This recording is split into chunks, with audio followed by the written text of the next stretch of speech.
can be a little bit of a harsh critic.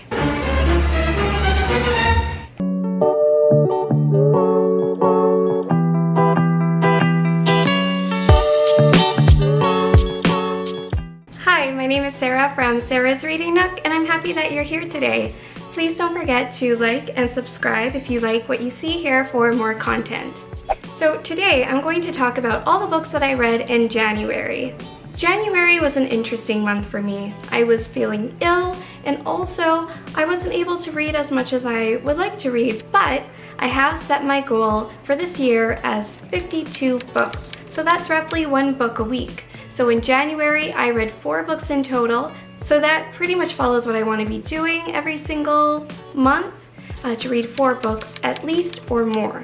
The first book that I read is called Shout by Laurie Halse Anderson. Now, I really enjoyed this book, and I even gave it 4 stars. The author of Shout actually wrote a graphic novel called Speak, and it was regarding certain themes and elements of a teenager who was abused and who subsequently sort of lost her voice because of it. And so this book is very appropriately titled Shout. There were many poems that I could relate to, and it was very interesting to see her perspective. She writes being a teenager in the States and then going to Europe. Those are very interesting elements of this book. I found her poems were just so beautiful and so well written that I very much enjoyed it. Then I read Milk and Honey by Rupi Kaur, which of course is a reread. So this is my second time reading Milk and Honey, except this time I listened to it as an audiobook. And it was just so nice to be reacquainted with the poems that Rupi Kaur had written. Many of them speak to me, and they speak to me quite loudly as well. She is such a talented writer, and I highly recommend that you listen to the audiobook if you enjoyed the physical copy of the book. And of course, I gave it 4 stars. So the third book that I read is Turtles All the Way Down by John Green. Now, I don't really know much about John Green. I believe that he was a YouTuber, and I believe he also studied English in university. So the biggest reason that I couldn't give it more than 3 stars really is because while I enjoyed the writing and I generally enjoyed like the pacing of the book and the characters as well, I actually didn't quite like the plot. The plot was really what should have helped it come together, and I just couldn't get interested in it. I read it, I continued reading it through, and I think that he did a very good job of incorporating elements of mental health and mental illness throughout the book. But the substance of the plot wasn't there for me. So I would give it about like a 3 or a 3.5, somewhere around that range. And now the last book that I read is also by a YouTuber who, again, I'm not very familiar with. Her name is Gabby Hanna, and the book is called Adultolescence. I don't know if I'm saying that right, or if there is a way to say it right, because I don't know if that's a word.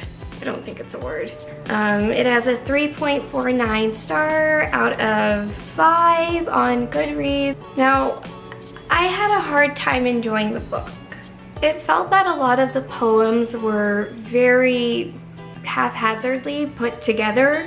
And there's even one point in the book where she writes that really much of the poems are filler so that she can publish the book. I read this because I was curious. I thought, you know, it can't be that poor. Like, it can't, like, sure, there has to be like some good poems in here. There has to be like some good substance somewhere in some of these poems. I think that the poetry book might respond well to people who follow her on Twitter, for instance, because it seemed like these were tweets kind of strung together, and some were included here because they didn't fit the Twitter like character count to be able to tweet. But the thing is, I read like 2 poetry books in January that were awesome. So I really don't know like what I was expecting here, but I can be a little bit of a harsh critic. I only gave the book 1 star. I don't recommend people read it. I don't think it was a good read. but like her illustrations were actually kind of okay. Yeah, I don't know. I didn't like the book. I'm not like the person who reads that kind of book. You know what? If you want a good poetry book, read Shout or anything by Rupi Kaur. Maybe you'll like those. But you know, check out Adultalescence if you just want to see how Gabby writes. I was just curious to read it because I saw poor reviews on it and I thought, no, surely it's not that bad. Anyhow, those are the only books that I read in January. I only got to reading about 4 books. If you have posted a wrap-up video and want me to watch it, or if you want to include what you read in January, you can comment that below. Comment the books that you've read, comment and leave a link for your wrap-up, and I will go and watch it if I haven't already. All right, bye.